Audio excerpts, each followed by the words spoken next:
Little Rock head coach Chris Curry, his team picked second in the preseason poll. Coach, season's right around the corner. Just talk about how it feels for you and your team heading into 2025. Yeah, well, there's some familiarity now because over 2 years we've been to everybody's park, and it takes 2 years to play everywhere, home and home. And as we thought it would be, the league's very tough. It's well coached. I believe that the series have a lot to do with where they're played because everybody does such a good job at home. There are also different conditions and other things, and all the parks have a lot of character.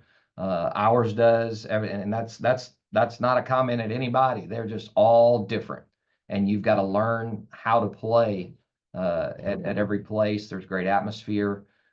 We were familiar with the league because we played a lot of OVC teams non-conference, and we knew what we were getting into, and it's been what we thought. And so it's only getting better, and I think it's poised for another great year. There's a lot of unknowns, as Coach Rose alluded to, with seems like everybody but SEMO has lost everybody. So we're all new, and you kind of throw the scouting reports out the window. But in this era of college baseball, that's the way it is across the board. And so you don't know what you don't know. You probably don't even know your own team very well. You think you do, and then you got to play on Friday and then figure it out on Monday to see if what you thought is what you thought it was. Let's talk about. I want to ask you about Jackson Wells. And 2 years ago he led the Division One ERA. The ERA wasn't as good as last year. But just talk about like his game. And he was your player to watch. Everybody selected a player to watch. What can we expect out of him this season? Well, first of all, I'm glad he's back, and yes, he still has another year. So thank goodness that helps me sleep well at night. Jackson's journey coming out of high school, mid '80s, command guy, wasn't ready for Division One, and he'll tell you that. Goes to junior college and made his name as a strike thrower and a command guy. And we signed him in the summer in July before he came here just to really bolster our staff as a strike thrower and somebody that we could trust out of the bullpen to fill a gap. And then every outing in the fall, they couldn't hit him. And then he does what he did and leading the nation ERA, and then he had never been through that before. He had never been through expectations and having a target on his back, and that was new to him. And Jackson wants to not let anybody down. And what I think with Jackson last year was his expectations were through the roof and probably unattainable for his personal goals. And there was some familiarity with him as well. And the league did a great job adjusting to him. And Jackson just really wanted to not let anybody down last year with the expectations. And it's hard to live that way, and it's hard to pitch that way. And so this year, what I see out of Jackson is just a mature version of a guy that has now been through a lot, has had a lot of attention, and now understands how to deflect that and really focus on his routine and coming to work every day and understanding he's not going to be perfect. He's going to give up hits, and also handling and managing his own expectations as well. And I think you're just going to see a lot calmer version of Jackson where he's not so hard on himself. Your team has been number two in the league in ERA both of your years so far. Is that you expect that to be another strength? And because we mentioned Jackson, but the other pieces that you have as well. Well, I think this year especially we're going to need it to be. I think first of all, Brady Cox, our pitching coach, 3 of the last 4 years, both in the league that we came from and here, Brady has had the pitcher of the year, and so there's the common thread. It is a offensive league and tough to pitch to, and I feel like Brady has figured out ways to mix and match and put guys in position to best fit the team role and their role and use them properly. With us losing 15 seniors last year and 7 out of the 9 everyday players, positionally, we're going to need to lean on Jackson Wells and Jack Klein and Hunter Royal and Beasley and Bavon and those guys that pitched last year to kind of hold down the fort while our position guys find their way and we figure out who and what are the right combinations for our lineup.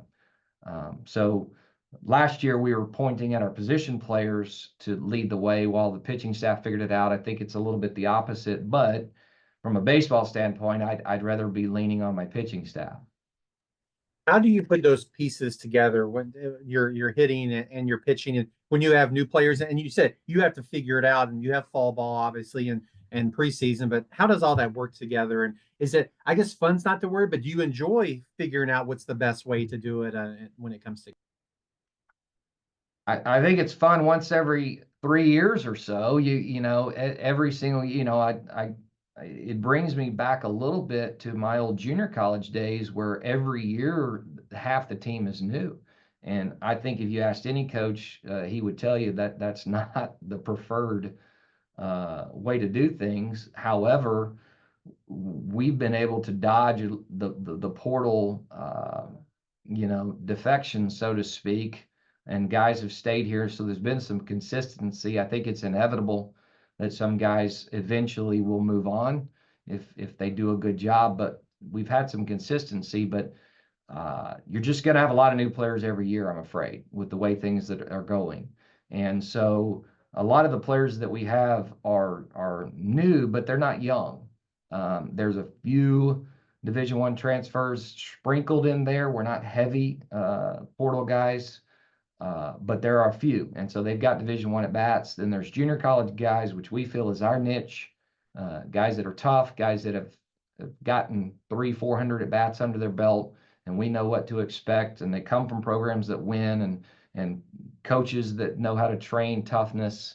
And so you understand a little bit, but there's an adjustment to our level with the 3 games and the travel, turning around and playing on Tuesday, scouting reports, things like that. But sure, we'd all love consistency every year, but I think every year you're going to have to find out your identity as fast as you can. Tell us about your schedule, and I mean you're going to open up with I don't know how many people they have back, but a team that was within a game of the College World Series last year, which I think is exciting. But putting your schedule together this season. Yeah, we had no idea a couple of years ago that Evansville was going to go to Super Regional and take it down to the last game with Tennessee, the eventual national champion. Wes has done a great job. We played them before. Their athletic director, their university got behind them and really funded them with facilities and other things. And then it's no shocker that right on the heels of that they have a historic year. They were very old. They did move a lot of guys on. However, they have the preseason Missouri Valley Pitcher of the Year on Friday, left-hander, Deverman, I think is his name. And so he's back. And so it all starts on the mound, as we all know. It all starts on Friday, getting a good start. So right out of the gate, we're going to be tested. And they've got other arms that have a lot of big-time talent. And so with Evansville, that's going to be a really good first series to find out in a hurry where we stand. Then we'll go to Memphis, and then we'll jump on the road for a South Louisiana swing. We'll go down to Nicholls State, who went to a regional last year, and then play our way back home on a Monday, actually, in Monroe. And then a couple of Missouri Valley teams with Belmont and Murray State. And then we'll go down to UTA. And then our midweek, Arkansas, Ole Miss, 9 in-state games. And so it's another really good schedule. We'll end with this. What's the most important thing for your team to do between now and May 20th to put yourself in position to be OVC regular season and/or tournament champions? Well, first thing, last year was new for us because I think it's the first time the program had ever been picked to finish at the top. So that target and expectation was a new feeling around here, and you want that. This year, I don't mind that the target is on someone else's back, to be honest with you, but carrying that through the season was different for us. And I was happy that we were able to get it done in the regular season. However, we need to get a lot better in the tournament. We've got to take that next step in our program to get to a regional like SEMO's been able to do and done a great job, and play well over that 3 or 4 day span and really get hot when it matters, because that's how our league is set up, is you've got to be good during that 3 to 4 day window to get to a regional, which is all, if I think if you really pin down every coach, that's really what we're all trying to do. So that's what I want us to be able to do, is play the long game and be able to finish and be hot at the most important time.